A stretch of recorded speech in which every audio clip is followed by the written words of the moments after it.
So I watched the movie the other day and massive, massive fan. You've created such a masterpiece.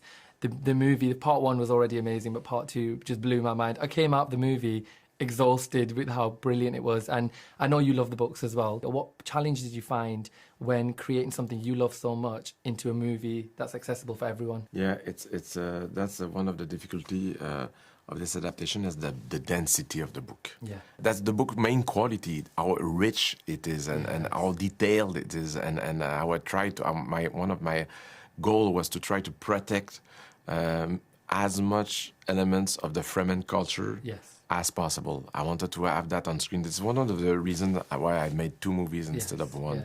Because I wanted to make sure that I will have the time to immerse the audience into each of the culture, and more specifically the Fremen one. Who would you be if you could be any character in the movie in the world of Dune? Wow. I would love to be a Fremen for sure. So it's like, I don't know which one, but I would love Just to be a one of them. Fremen. Yeah. And would you ride a sandworm? I'm very boring about that. I'm not very good with sport, I can barely play tennis or hockey, so I don't see myself jumping on a worm, frankly.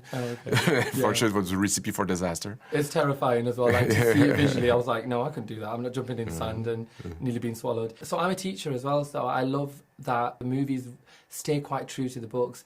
Do you think that it's going to inspire a new generation to read the books? It's one of the idea. Yeah. One of the ideas is to create curiosity toward the books, because the books, of course, when you make an adaptation will never be as good as the book. But the idea is to draw people to bring the curiosity toward the book. The books are absolutely marvelous, and still today, every time I open them, I'm finding the same pure joy. One thing I noticed with part one and part two, in comparison to the books, is you focus very heavily on Jessica's story. Is there a reason why you were drawn to her character? Yeah, no, absolutely. When we started the adaptation, Eric Roth and I, right at the beginning of the writing process, Eric asked me if you can say to me one word, the key to open the book, and I said women. Yes. We have to make this adaptation about the Bene Gesserit sisters. For me, it was one of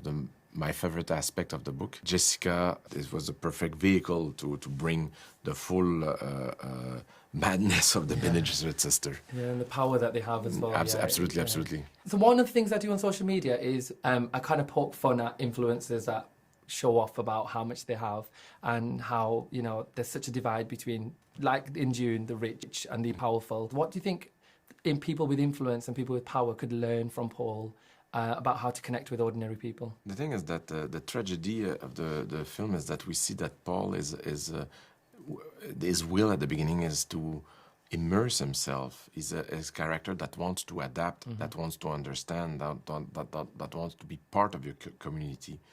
And that's why maybe he becomes a good leader. It's because he goes to the root, and he goes to the ground, and doesn't try to see others from above.